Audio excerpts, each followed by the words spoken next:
Bien, bonjour à toutes et à tous. Euh, je vais me mettre à l'écran. Voilà, normalement j'aurais dû être parmi vous pour vous faire la remise des résultats de cette étude de clientèle que mon cabinet a réalisée au cours de l'année 2019. Malheureusement, vu les circonstances, je suis obligé de vous le faire par vidéo interposée. Bon, ce sera déjà ça. Vous pourrez déjà profiter de mon accent, mais par vidéo, uniquement dans un premier temps. Donc cette enquête de clientèle a eu lieu d'avril à novembre 2019. Je vais vous en présenter là les principaux résultats. C'est vraiment une synthèse, il y a énormément de résultats recueillis et je vous expliquerai petit à petit comment vous pourrez avoir accès à ces résultats. Pour ma part, je vais me présenter rapidement. Donc, mon cabinet s'appelle le cabinet 4V. Mon cabinet a été retenu donc, par le CRT de la région Centre-Val de Loire pour réaliser cette enquête. Nous avons déjà été en 2014, nous avons pu mettre en place une méthodologie assez similaire à celle de 2014 en faisant un petit peu évoluer. Ça nous a permis également de pouvoir sortir des éléments d'évolution que je vais vous présenter, vous allez voir petit à petit. Alors, dans un premier temps, un petit rappel méthodologique sur cette opération. Dans cette opération, nous avons donné des questionnaires hein, qui étaient mis à disposition sur des sites de diffusion, peut-être vous d'ailleurs qui m'écoutez en ce moment, des sites de diffusion, donc 249 sites de diffusion qui ont été répartis territorialement de manière homogène, logique, hein, répartis également par secteur d'activité, par thématique. Un petit peu moins de 100 000 questionnaires diffusés en 6 langues, des questionnaires numérotés, ce qui nous permet derrière de suivre l'évolution de l'enquête et puis de voir d'où reviennent ces questionnaires pour pouvoir éventuellement ensuite réaliser des tris spécifiques. Et puis 2 dispositifs web également qui ont été mis en place sur ce dispositif. Un dispositif web actif pendant le séjour. Donc pendant le séjour dans la région centre, les touristes ou les excursionnistes qui étaient là pouvaient avec leur téléphone assez simplement répondre à l'enquête et il y en a eu beaucoup qui l'ont fait. Et puis un dispositif web également que l'on a appelé post-séjour, c'est-à-dire un dispositif web qui nous a permis de relancer des gens une fois qu'ils avaient été en séjour sur votre territoire pour leur poser des questions sur leur niveau de satisfaction, sur leur comportement, un petit peu ce qu'ils avaient fait, comment ils l'avaient fait ou ce qu'ils auraient aimé avoir. C'est dans l'ensemble de ces résultats que je vais vous présenter maintenant. Alors, en termes de volume, vous avez ici les 9270 réponses que nous avons conservées pour traiter. En fait, on en a eu un petit peu plus. On en a retenu 9270 parce que, qu'on vient toujours de filtrer un petit peu dans ces enquêtes-là, des choses qui peuvent nous paraître parfois un petit peu erronées, ou des doublons, des gens qui ont répondu n'importe quoi.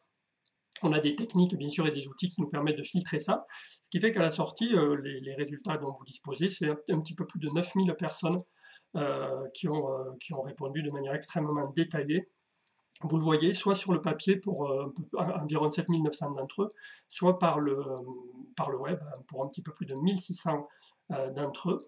Et puis, on a à peu près 30% des personnes qui ont répondu, qui ont également répondu post-séjour à une surenquête, donc on a fait auprès d'eux, pour récolter leurs informations de satisfaction et de comportement. C'est donc tout cet ensemble-là dont je vais vous présenter maintenant les résultats.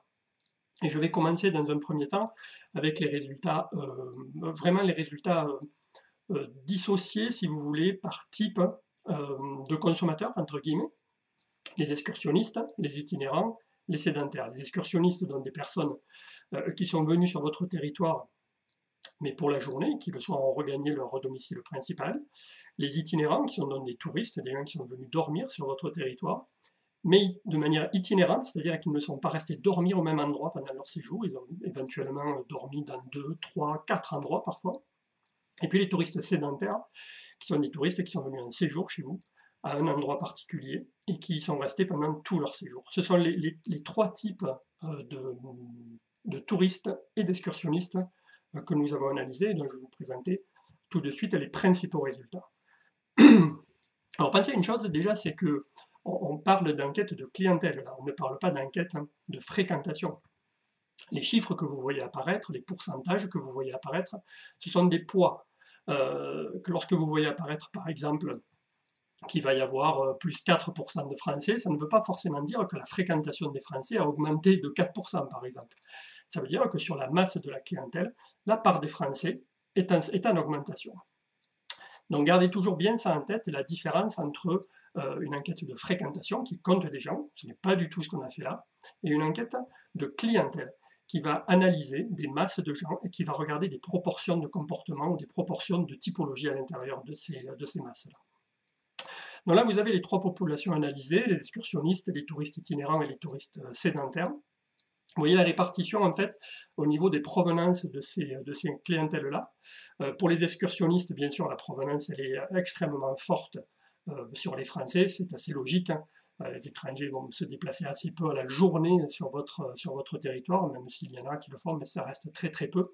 Avec quand même pour vous quelque chose de très particulier, vous avez plus la moitié des excursionnistes sur votre territoire qui sont des habitants du territoire. Il y a certainement une clientèle locale, très locale même, à travailler. Et vous voyez, le plus 6 points que j'ai noté ici, hein, dans tous ces chiffres, chaque fois que vous verrez entre parenthèses une évolution marquée, c'est par rapport à l'enquête de 2014.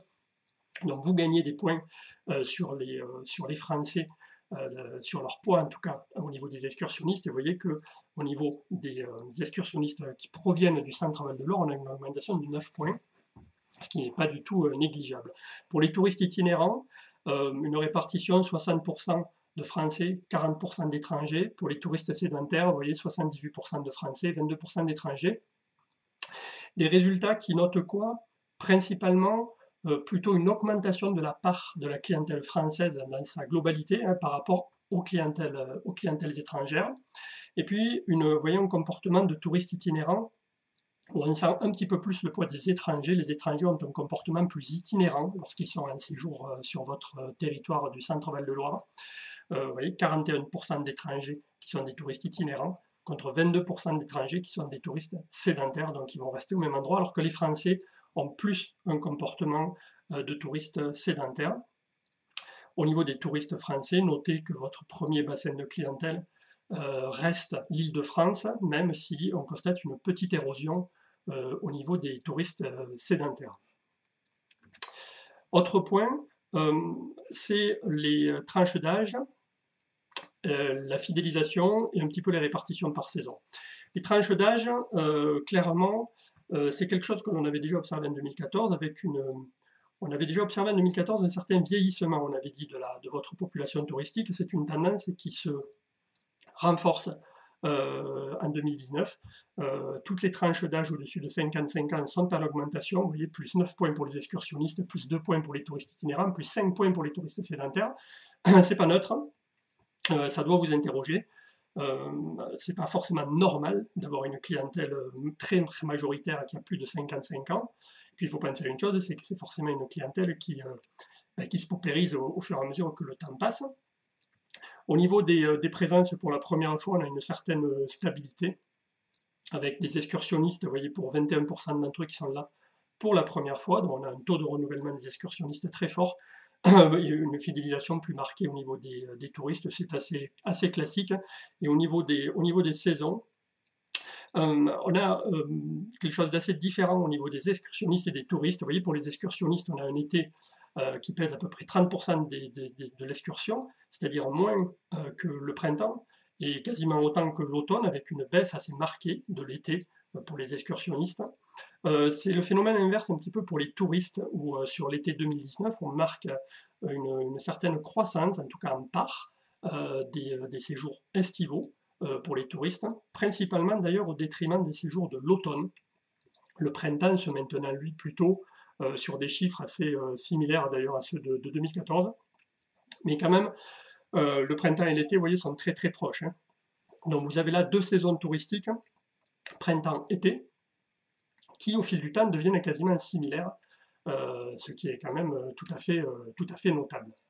Et enfin, au niveau des répartitions par département de séjour, alors là, on a bien sûr des tendances fortes qui apparaissent. Par exemple, pour les excursionnistes, On a la spécificité du Loiret, de l'Eure-et-Loire qui apparaissent très nettement. L'Eure-et-Loire et le Loiret qui sont tous les deux en augmentation et qui pèsent largement le plus au niveau de l'excursionnisme. Pour les touristes, itinérants ou sédentaires, ou les deux.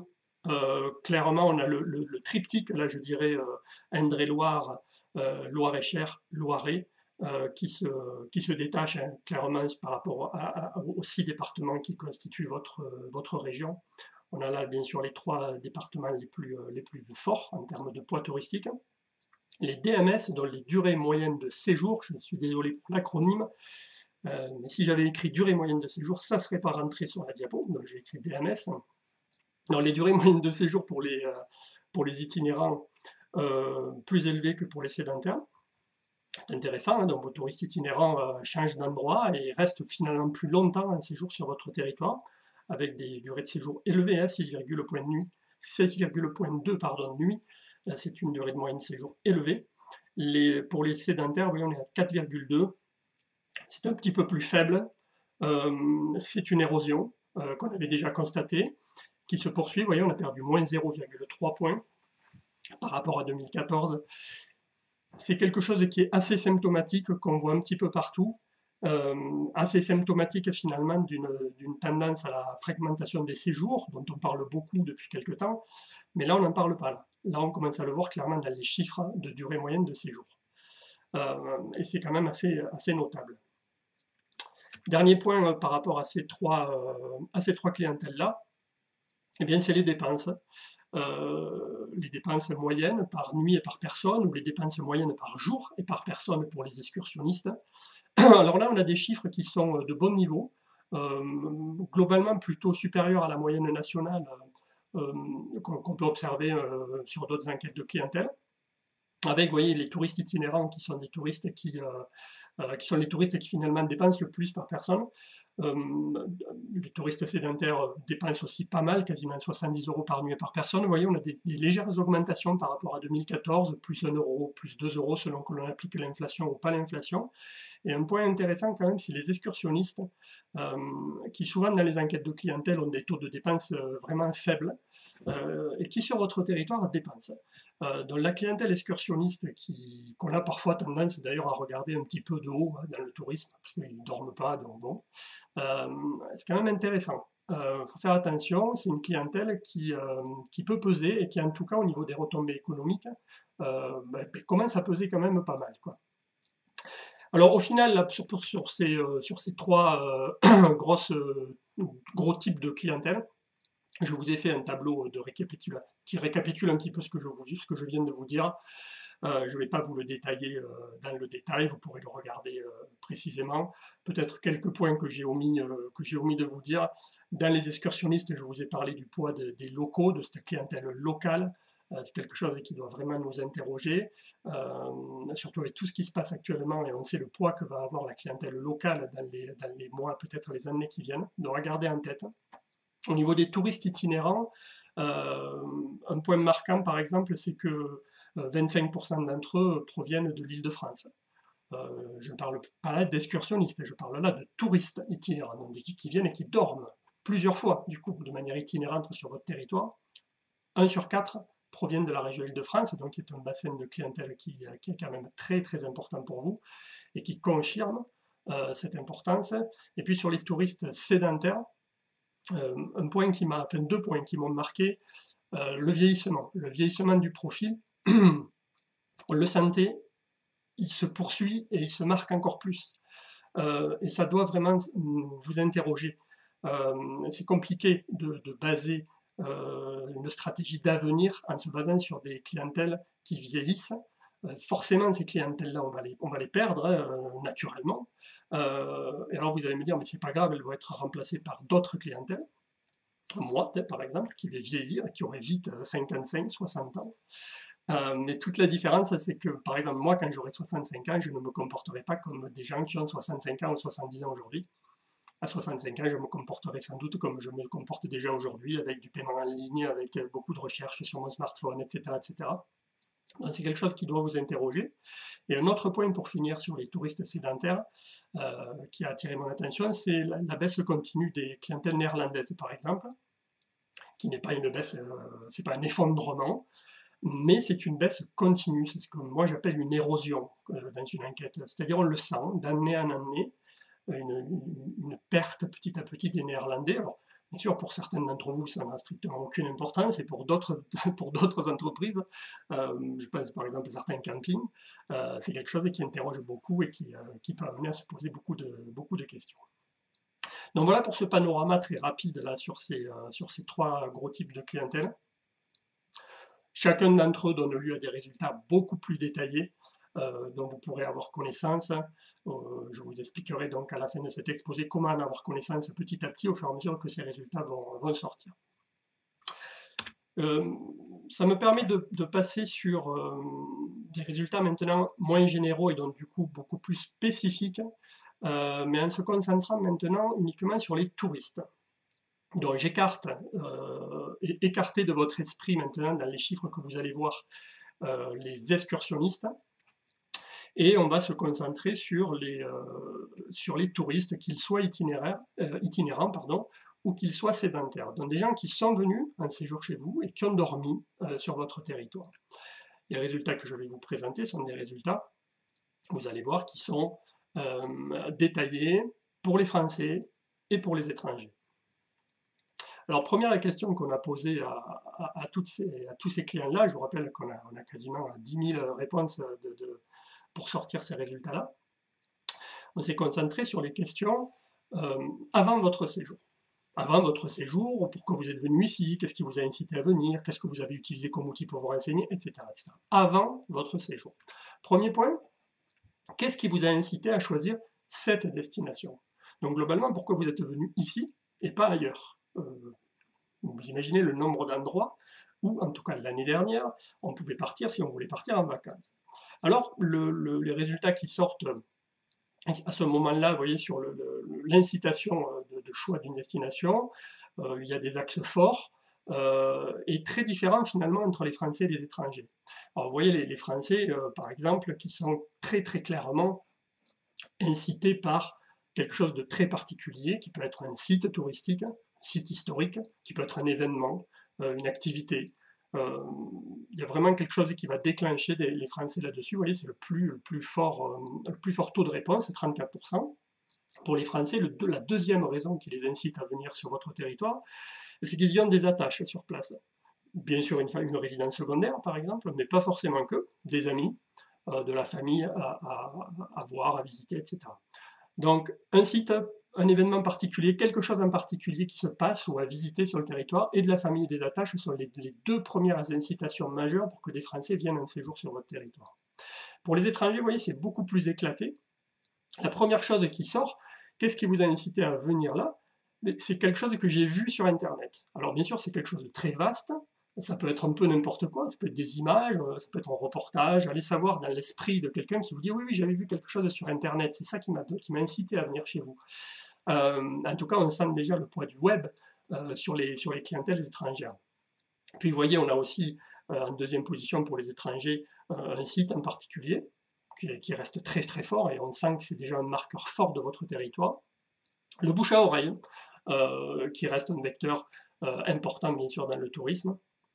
Vous savez, moins on connaît une destination, moins on y est fidèle, plus on se réfère au bouche à oreille pour savoir si on va y aller ou on ne va pas y aller. Donc vous avez beaucoup d'étrangers qui sont incités par des collègues à eux de bureau, par des amis, etc. Tu devrais aller là en vacances, c'est un choix, vous voyez, c'est un point de l'incitation majeure. Et un dernier point très particulier pour les étrangers, c'est le classement au patrimoine mondial de l'UNESCO. Le fait que des sites ou des espaces soient classés au patrimoine mondial de l'UNESCO a clairement un impact sur le fait qu'un étranger va être incité à venir sur votre territoire. Vous voyez, c'est 2 fois plus fort que pour les Français, par exemple, où le poids du classement au patrimoine mondial de l'UNESCO descend à 9 points, contre 19% des réponses pour les étrangers. Donc là, nous étions sur l'incitation. Donc vraiment le tout début, hein, qu'est-ce qui t'a donné envie, pourquoi tu as pensé à venir sur ce territoire? Deuxième étape, c'est tu l'as préparé comment? C'est-à-dire une fois que vous avez été incité là, à aller sur ce territoire. Concrètement, vous avez utilisé quels outils? Qu'est-ce que vous avez consulté, lu, etc. pour préparer concrètement le séjour? Les sites web qui apparaissent très très fort en tête, vous voyez, avec à ce moment-là d'ailleurs sur les sites web, assez peu de différence des répondants entre les Français et les étrangers, et comparé à 2014, une progression qui continue de manière assez homogène. On a une progression linéaire de l'utilisation des sites web. Vous voyez les sites web des destinations, les sites web des territoires, qui restent des vecteurs très très forts de préparation du séjour. Hein. Une fois sur deux, ils sont utilisés. Alors bien sûr, ces réponses-là ne sont pas uniques. Hein. Très souvent dans l'enquête, les gens ont répondu qu'ils avaient utilisé ça, ça aussi et ça aussi. C'est la majorité des cas. C'est pour ça que si vous additionnez des pourcentages, vous aurez bien sûr un chiffre supérieur à 100%. Mais les sites web sont quand même extrêmement marqués. Vous voyez, le reste est de suite bien en retrait, avec les brochures et les dépliants gratuits qui restent quand même importants, vous voyez, principalement pour les Français qui les utilisent pas mal. Et deux spécificités au niveau des étrangers, sur les moyens utilisés, des guides spécialisés. Clairement, les étrangers qui ont certainement besoin d'avoir un niveau de rassurance beaucoup plus élevé que les Français pour décider de partir, mais n'importe quel Français fait la même chose lorsqu'il a besoin de partir à l'étranger. Il a besoin d'avoir un niveau de rassurance beaucoup plus fort que s'il restait dans son propre pays.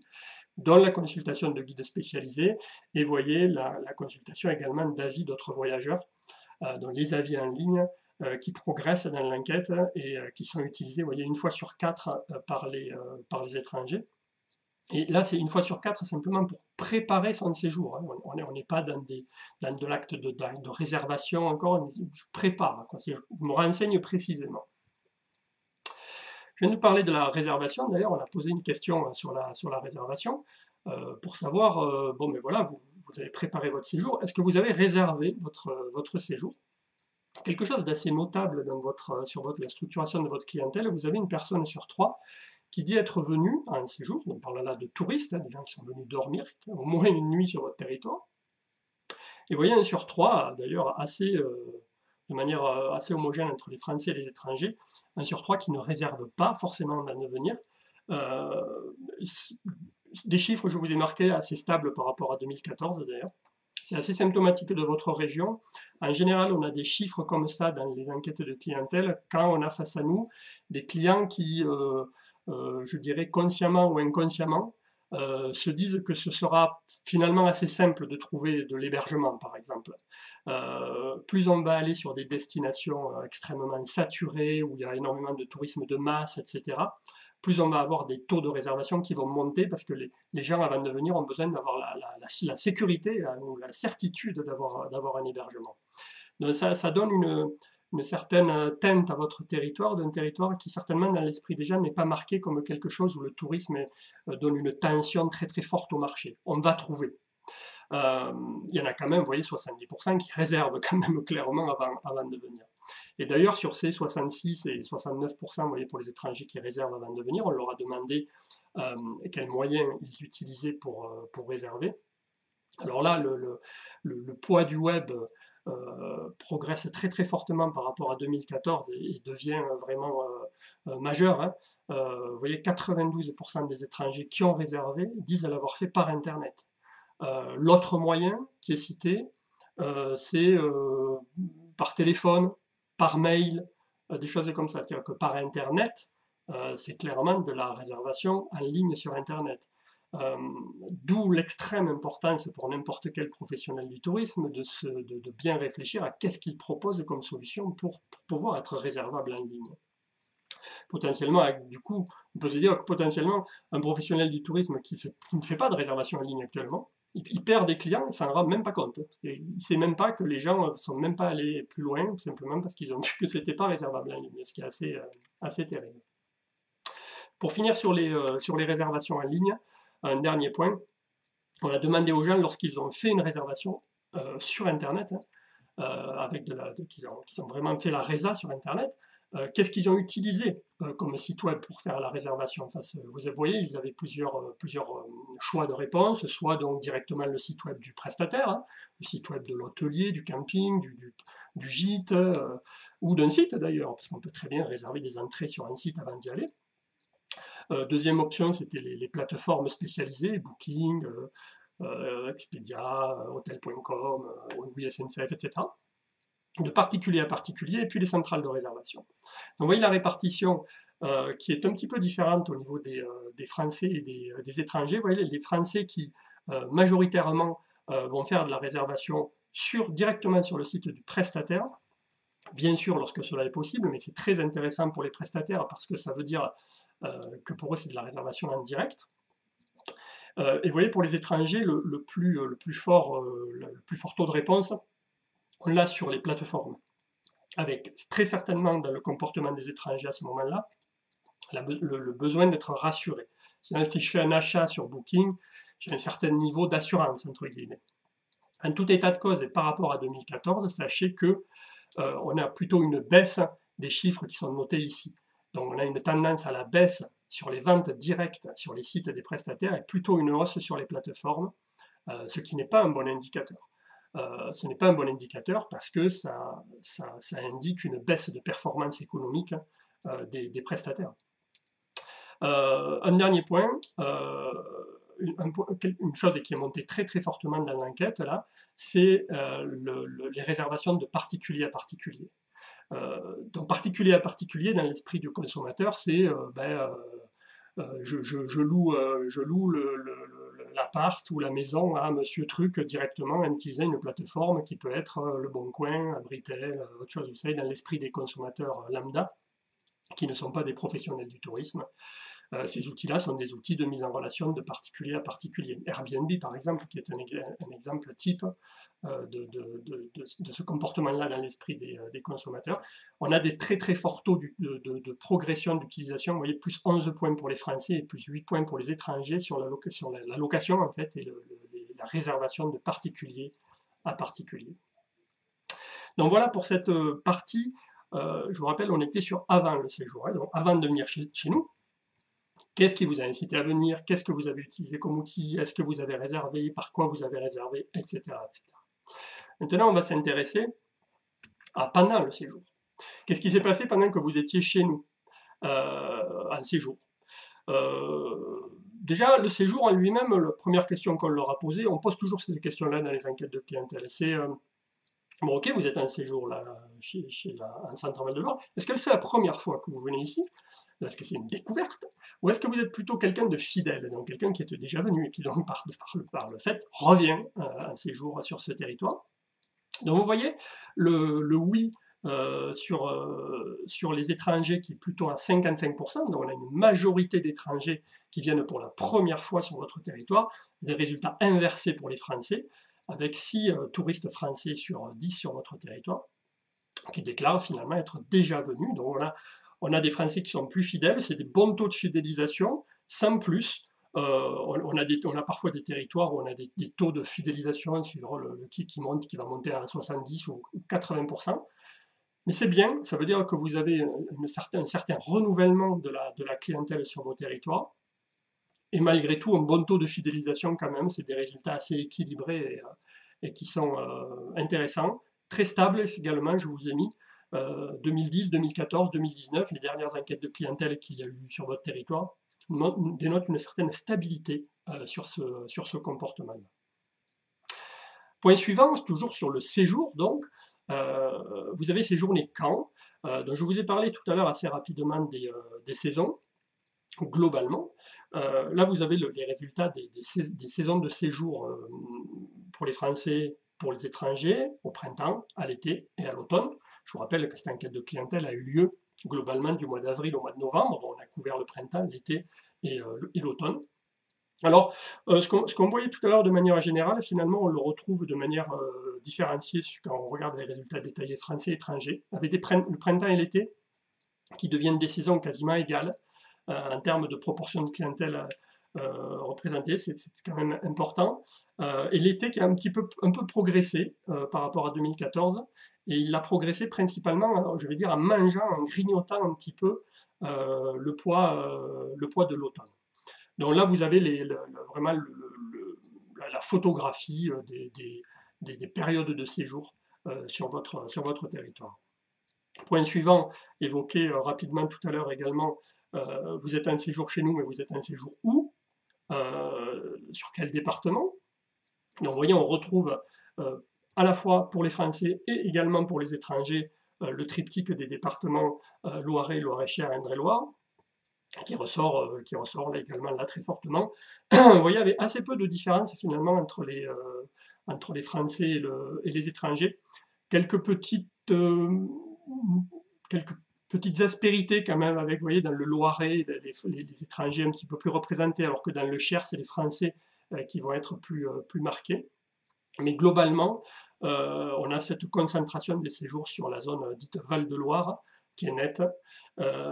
Et dernier point, si par exemple vous vous amusez à additionner des pourcentages, vous allez vous apercevoir que vous additionnez les pourcentages de toutes les barres bleues, par exemple, des Français, vous allez obtenir un résultat supérieur à 100%. Pourquoi? Bien parce qu'il y a des touristes itinérants. Il y a des gens qui ont dormi peut-être 2 nuits dans le Loir-et-Cher et puis une nuit dans un autre département à côté. Du coup, ça fait plus de 100% à la sortie. On a un petit peu moins de tourisme itinérant en poids dans cette enquête que par rapport à celle de 2014, mais malgré tout, le tourisme itinérant, c'est quand même 30% des séjours sur votre territoire, ce qui est quand même fort. Et c'est un point fort. Je vous rappelle que tout à l'heure, quand nous regardions rapidement les niveaux de dépenses, les touristes itinérants sont les touristes qui dépensent le plus. Donc c'est toujours très important et très intéressant d'avoir ce genre de clientèle sur son territoire.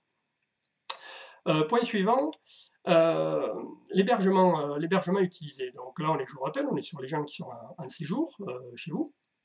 Deux types possibles d'hébergement lorsqu'on est en séjour, soit d'hébergement marchand, soit de l'hébergement non marchand.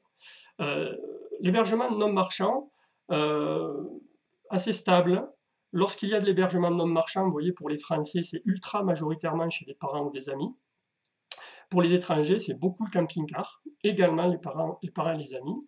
Un point à retenir, c'est la hausse continue qu'on avait déjà observée la dernière fois et qu'on observe encore plus ici, le poids des camping-cars qui est en hausse. Et au-delà d'être en hausse,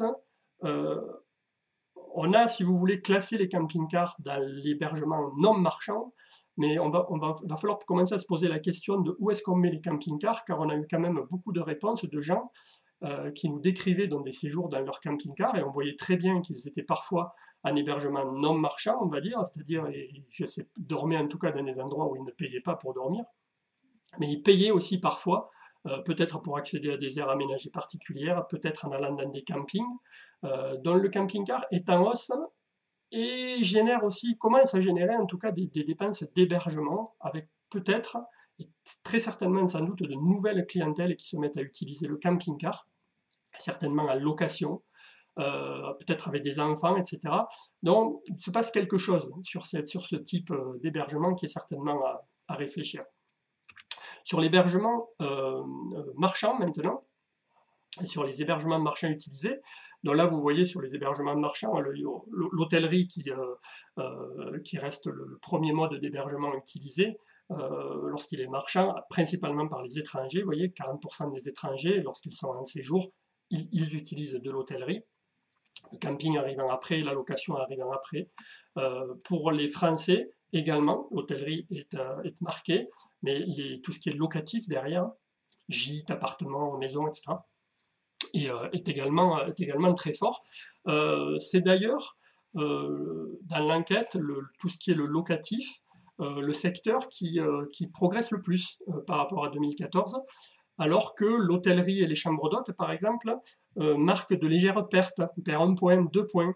Alors c'est pas de la bascule, hein, encore, loin de là, mais il se passe quelque chose quand même. On sent le poids du locatif qui progresse. Et ce qui est assez notable, c'est quelque chose que l'on observe à la fois pour les Français et également pour les étrangers. Ça, c'est une nouveauté parce que dans les enquêtes de clientèle jusqu'à maintenant, principalement, le locatif, il se passait des choses quand les Français changeaient de mode de comportement, de distribution, etc. Là, même les étrangers, visiblement. Donc, c'est à garder en tête cette croissance forte du poids de locatif sur les hébergements marchands. Autre point sur lequel on a demandé aux gens de s'exprimer, c'est les services partagés qu'ils ont utilisés pendant le séjour. S'ils en ont utilisé, et vous voyez qu'ils en ont utilisé très peu. Services partagés, vous savez, c'est est-ce que vous avez utilisé du covoiturage, est-ce que vous avez dormi chez un particulier, style Airbnb, des choses comme ça. Les greeters et des ambassadeurs, est-ce que vous avez utilisé ces services de co-quelque chose, vous savez, covoiturage, co-visite, co-manger, co-lunching, etc. Donc vous voyez très nettement, on a quand même français et étrangers, en gros vous avez 3/4 des gens qui vous disent j'ai absolument pas utilisé ce genre de service partagé pendant mon séjour. Et pour ceux qui l'ont utilisé, clairement c'est des services partagés autour de l'hébergement. Et on sent très très fortement d'ailleurs le poids du Airbnb. D'ailleurs, vous voyez, dessous, là, je vous ai mis des résultats. C'est exactement le graphique que vous avez au-dessus. En dessous, c'est la même question. Simplement, en dessous, on a regardé les résultats uniquement des touristes qui nous avaient dit être logés dans une location, un gîte, etc. Alors que sur le graphique du dessus, c'est l'ensemble des touristes, ici, là-haut, qui ont répondu ça. Et vous voyez, les touristes qui étaient en séjour, en location, en gîte, etc., lorsqu'on leur demande s'ils ont utilisé un service partagé, là, vous avez instantanément l'hébergement proposé par un particulier qui pèse quasiment instantanément 60% des réponses. Et là, clairement, on a un effet dit Airbnb qui est extrêmement marqué. Toujours sur les touristes pendant leur séjour, ben vous avez fait quoi pendant votre séjour? C'est bien sûr très important de savoir ce que les clientèles font lorsqu'elles vont quelque part. Ça permet d'orienter énormément de choses derrière sur la communication, sur énormément de choses. Alors là, les activités pratiquées sur le territoire, on a donné des items qu'on avait déjà donnés précédemment, on a observé un petit peu ce qui se passait. Le top 3, les visites de monuments, de châteaux, les visites de parcs de jardins et les visites de musées. Visites de musées un petit peu en retrait, mais ce top 3 qu'on avait déjà se renforce. On a des chiffres plus forts encore, notamment sur les visites de monuments et de châteaux. On a des chiffres encore plus forts qu'en 2014. Ça veut dire quoi ça? Ça veut dire que globalement, il est donc extrêmement, extrêmement, extrêmement rare qu'un touriste, quel qu'il soit, vienne sur votre territoire et ne fasse pas à un moment ou à un autre des visites de monuments, de châteaux, etc. Lorsqu'on a des chiffres aussi forts dans une enquête, ça peut même très certainement dire que c'est certainement une des choses qui motive principalement leur séjour chez vous. C'est en tout cas quelque chose de très très fort. C'est ce qu'on appelle des marqueurs universels dans le tourisme. Vous avez quelque chose là qui est une sorte de joyau. Vous avez cette chance ultime d'avoir ça sur votre territoire. C'est quelque chose qui est à cultiver, à préserver avec beaucoup d'attention. Sinon, peut-être quelques spécificités sur les activités qui sont pratiquées. Les Français avec une spécificité un petit peu, vous voyez, de pratique au niveau de la randonnée pédestre et également au niveau ici, des visites de parcs, de loisirs, de zoos, etc. Quand je dis spécificité, c'est de différenciant par rapport aux étrangers. Vous voyez, si par exemple les visites de sites touristiques ou de zoos, les Français très marqués, les étrangers, vous voyez, 9% beaucoup moins marqués que les Français, 2 fois moins. Donc on a cette tendance-là pour les Français qui est intéressante sur les activités pratiquées, randonnée, zoo, parc de loisirs. Et les étrangers, on est plutôt sur le côté, vous voyez par exemple ici, les vins, le côté vin, visite de cave, dégustation de vin, etc., qui est plus marqué que pour les Français. Et puis le vélo. Le vélo, la balade à vélo, le cyclotourisme également, qui est beaucoup plus marqué pour les étrangers. Et là, vous n'avez pas le détail des résultats, par exemple, mais sachez qu'il y avait des questions après suivantes qui étaient posées aux gens qui avaient dit pratiquer le vélo, les balades à vélo, etc. On leur demandait quels itinéraires ils avaient pratiqués. Et sachez que vous avez un phare terrible qui est la Loire à vélo, je n'ai plus exactement le chiffre en tête, mais on doit être, je crois, à 80% des gens qui citent instantanément ça, la Loire à vélo, comme itinéraire utilisé. Il y en a d'autres également, une certaine richesse de votre territoire là-dessus, avec un phare très fort qui est cette Loire à vélo. Donc voilà un petit peu sur le panorama des activités pratiquées par les touristes. Et je vous finirai juste ce pendant le séjour avec une approche un petit peu plus détaillée des dépenses que ce que je vous ai montré tout à l'heure. Alors, donc vous avez un tableau, bon je suis désolé, c'est plein de chiffres. Pour arriver à calculer le budget touristique de touristes en séjour chez vous, on a besoin d'avoir la composition du groupe, c'est-à-dire combien il y a de gens dans votre groupe en séjour, est-ce que vous êtes 2, 3, 4 avec des enfants, etc.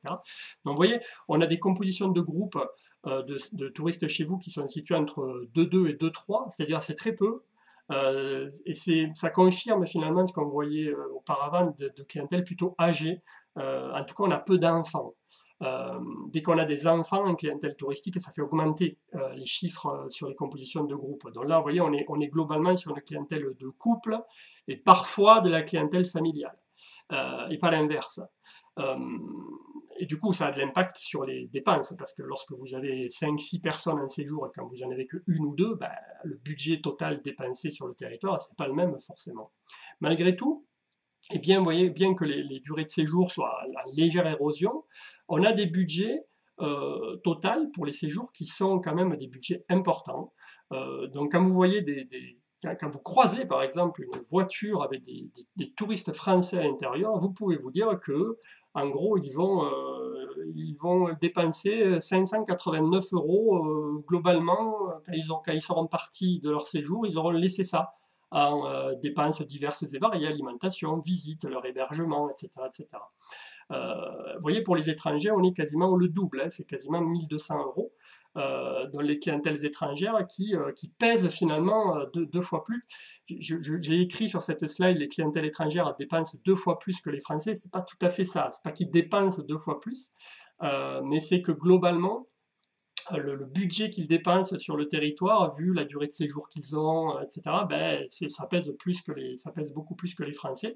Vous voyez en vert les évolutions, hein, on est par rapport à 2014 et en appliquant les taux d'inflation, on est plutôt sur des dépenses qui sont en augmentation et donc des retombées économiques pour le territoire et qui sont plutôt en augmentation. La dépense moyenne par nuit et par personne, si j'arrondis les chiffres, 62 € par Français, 87 € par étranger. Et là aussi, lorsque vous aurez accès aux résultats détaillés, vous verrez que selon les nationalités, notamment chez les étrangers, il y a des variations qui sont assez marquées, avec notamment, par exemple chez vous, les Italiens ou les Espagnols qui sont des clientèles qui dépensent pas mal d'argent. Vous attirez chez les Italiens et les Espagnols, par exemple, des clientèles à pouvoir d'achat élevé. Donc voilà pour ces indicateurs pendant le séjour. Et bien pour finir, on a les indicateurs d'après le séjour. Je vous rappelle que pour avoir ces informations de comportement, de satisfaction des gens, on les a interrogés une fois qu'ils sont retournés chez eux. Ils nous avaient laissé des informations sur eux pendant qu'ils étaient sur le territoire, on les a recontactés derrière et on leur a posé des questions complémentaires. Et je vous rappelle qu'on a plus de 30% des gens détectés initialement sur votre territoire en séjour qui ont répondu à ces enquêtes dites des enquêtes post-séjour. Déjà, la première chose qu'on leur a demandé, c'est finalement, qu'est-ce que vous avez apprécié le plus sur ce territoire ? Parce que c'est une chose d'avoir pratiqué des activités, mais on peut avoir pratiqué des activités et pas du tout les avoir appréciées. On pourrait avoir des gens qui vous disent, moi j'ai visité beaucoup de châteaux, mais c'était nul. Donc j'ai pas du tout apprécié ça. Alors là, c'est catastrophique quand on a ça. Là, on n'est pas du tout dans cette configuration-là. Au contraire, on a une corrélation assez forte entre les activités pratiquées et les choses qui ont été appréciées par les touristes. Vous voyez l'appréciation majeure, qu'est-ce que vous avez finalement le plus apprécié sur ce territoire ? Tout ce qui touche les châteaux, le patrimoine historique, le patrimoine culturel, les visites donc faites, la mise en contact avec cette richesse-là, qui est quelque chose d'extrêmement apprécié. Vous voyez que c'est quasiment cité 8 fois sur 10 par les touristes. Donc on retrouve clairement cet énorme impact du patrimoine historique. Et j'ai l'impression que plus le temps passe, plus il prend de l'importance. Donc c'est quand même majeur chez vous. Hein. Ça veut dire que même si vous êtes un hébergeur, par exemple, vous avez très certainement des gens qui vont venir chez vous parce qu'il se passe quelque chose dans un site historique à proximité ou parce qu'il y a un nouveau truc culturel. Il y a une corrélation certainement extrêmement forte entre tout ce qui touche le patrimoine historique et culturel et le développement de l'activité touristique sur votre territoire. Après, on retrouve, vous voyez, des choses un petit peu différenciantes selon, par exemple, les Français et les étrangers. Pour les Français, on a cette montée là, de la douceur de vivre. C'est quand même un point intéressant parce que la douceur de vivre, la tranquillité, le calme, c'est un numéro 2 pour les Français. Qu'est-ce que vous appréciez le plus sur ce territoire? La douceur de vivre, le calme. Et vu tout ce que la société est en train de vivre actuellement, on peut se dire qu'on a peut-être là des cartes à jouer, des choses à mettre en avant. Tous les territoires touristiques ne peuvent pas se vanter de pouvoir mettre en avant que chez eux, on peut y aller pour être au calme.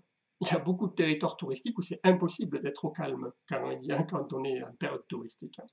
Donc là, on a cette spécificité pour les Français. Et pour les étrangers, on retrouve la spécificité qu'on avait vue tout à l'heure sur les activités pratiquées au niveau de l'appréciation. Vous voyez, les vins,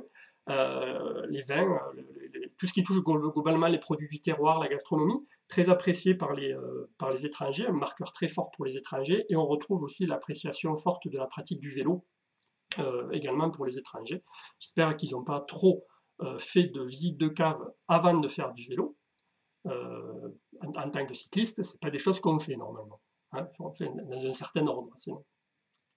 Donc voilà pour l'appréciation. Donc, je vous rappelle la question, hein, qu'est-ce que vous appréciez le plus sur ce territoire? Et puis, il y avait une question un petit peu plus subtile qui était l'incarnation. L'incarnation, c'est quelque chose de plus subtil. Si je vous posais la question à vous, je vous dirais, bon, mais voilà, vous êtes parti en séjour là-bas, sur ce territoire. Maintenant, vous êtes revenu. Fermez les yeux, repensez à ce séjour-là, et c'est quoi l'image qui vous arrive? L'image forte. Ce que nous, en marketing, on appelle l'incarnation. Et l'image forte, on retrouve là de manière encore plus marquée que tout ce qu'on a ressenti dans l'enquête de clientèle jusqu'à maintenant, tout ce qui touche au patrimoine, à l'histoire, à la culture, qui, à ce moment-là, dans le ressenti profond des gens, écrase, je dirais, quasiment tout le reste. Vous voyez, on a des taux de réponse, on est quasiment à 80%, et derrière, on a le reste qui commence à émerger à peine à 30%, et qui est plutôt dans des taux plutôt habituels, d'ailleurs, dans des enquêtes comme ça, à 24-25%. C'est très rare sur un territoire d'avoir des marques d'incarnation aussi fortes sur quelque chose. Très souvent, c'est très éclaté, c'est très diversifié, sauf des territoires très particuliers.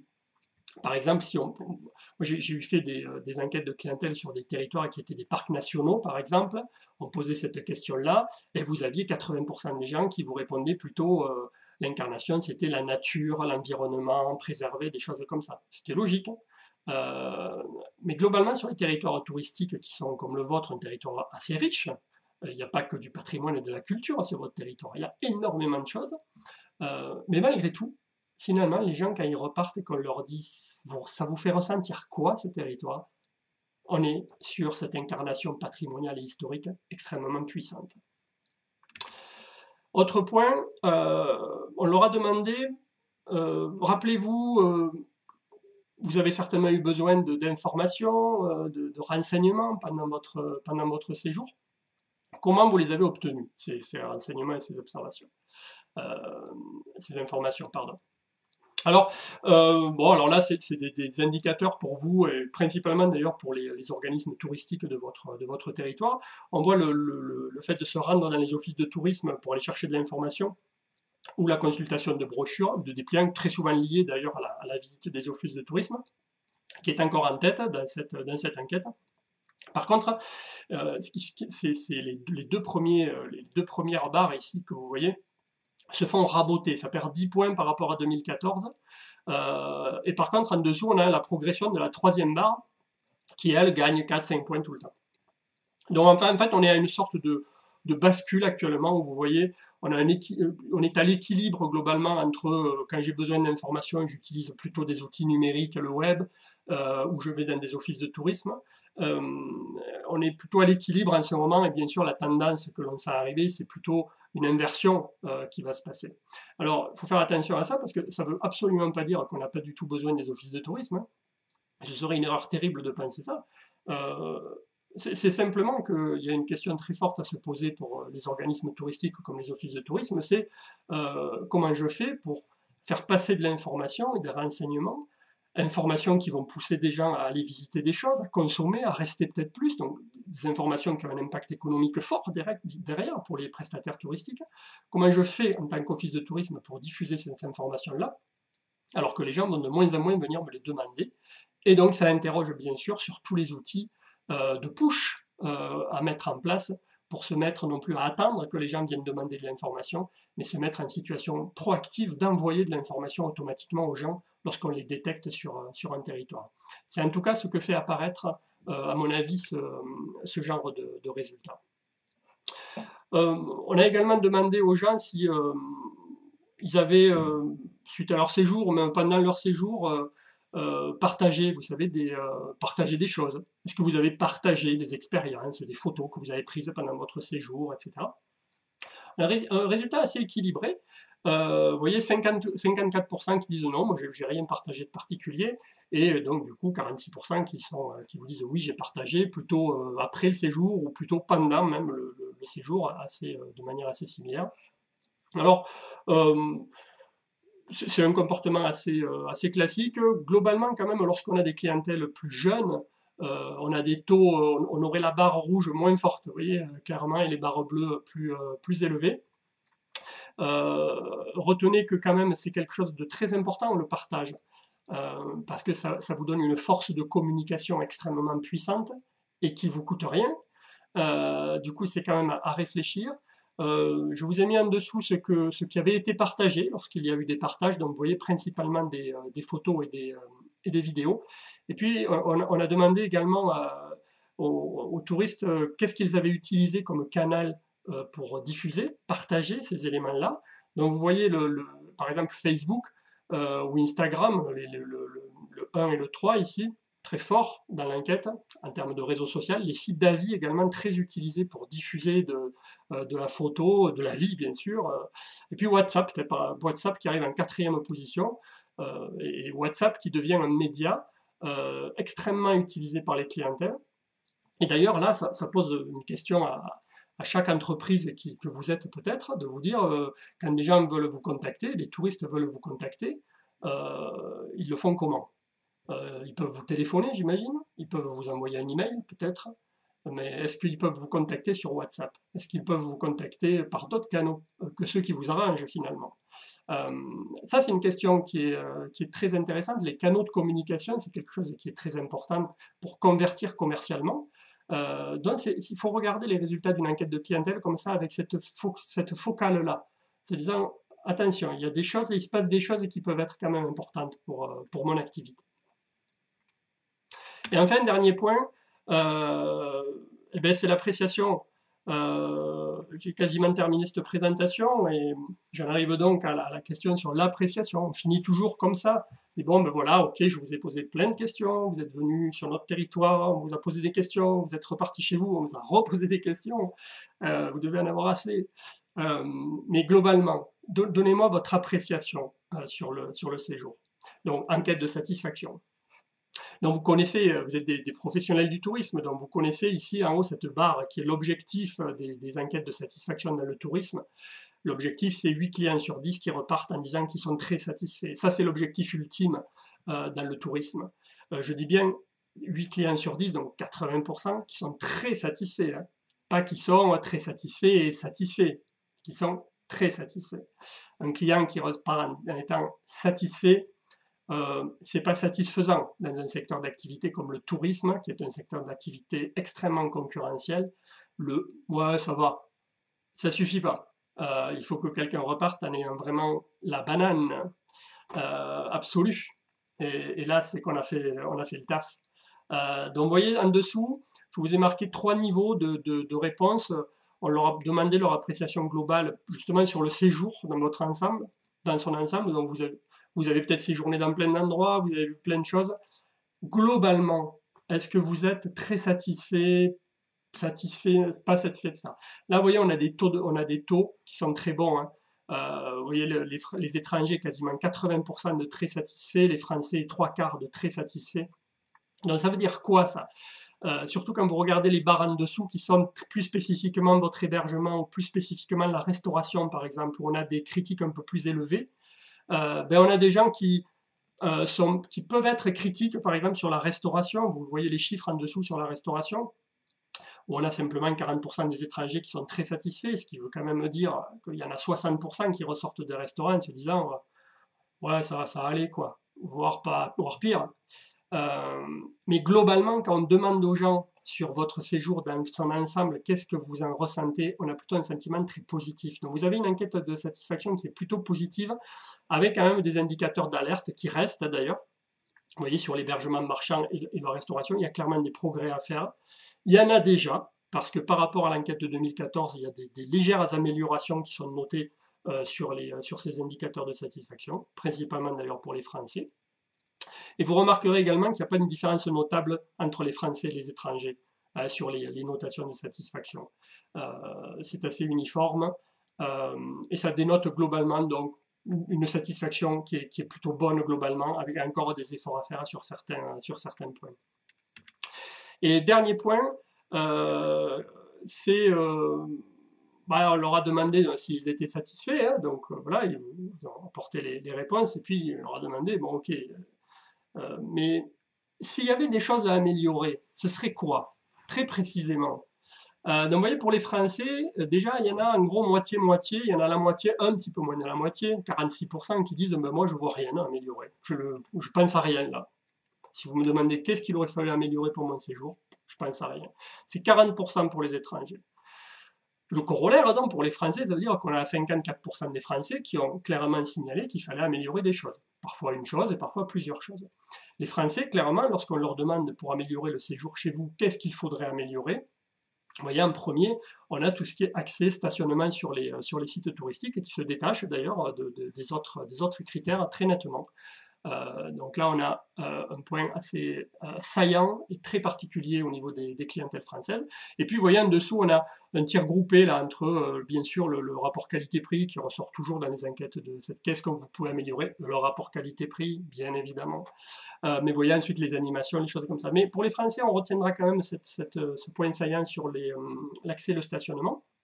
Et pour les étrangers, 60% des étrangers dans l'enquête nous ont clairement mentionné qu'eux, ils pensaient qu'on pouvait vraiment améliorer des choses. Et vous voyez, comme par hasard, sur les trois premières réponses données par les étrangers, on est toujours sur des réponses où sont mises en avant la carence au niveau des langues étrangères.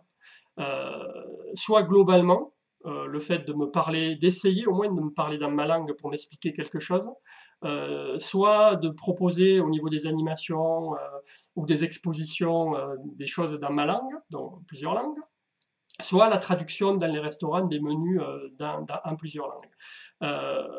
C'est quand même étonnant de voir encore dans des enquêtes de satisfaction des chiffres aussi élevés mentionnés par les étrangers.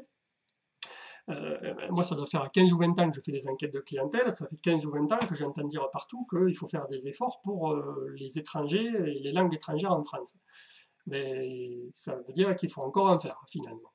Et puis, vous voyez, ensuite, en dessous, on retrouve d'autres points pour les étrangers. Le point qui arrive après, vous voyez, c'est l'accès à l'information touristique sur place.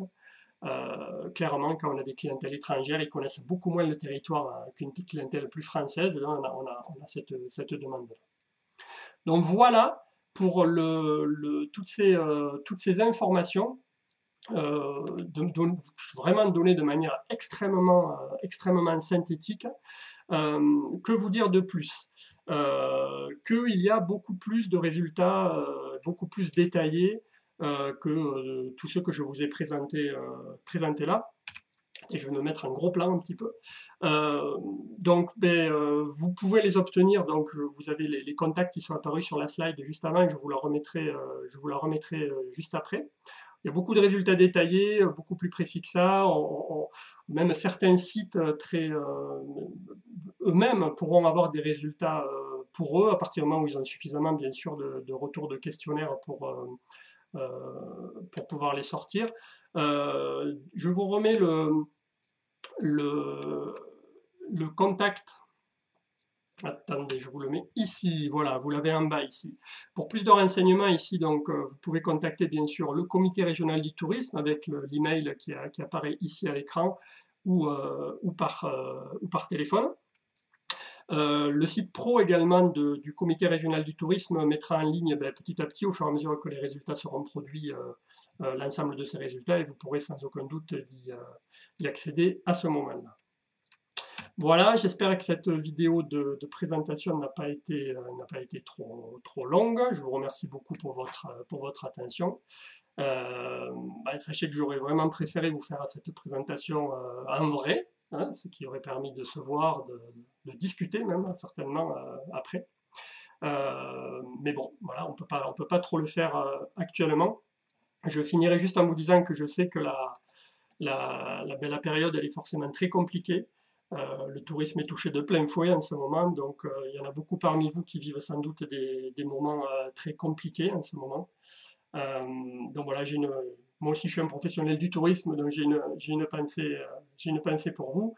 Et en tout cas, je vous souhaite à toutes et à tous le meilleur et j'espère vous croiser très bientôt. Merci beaucoup.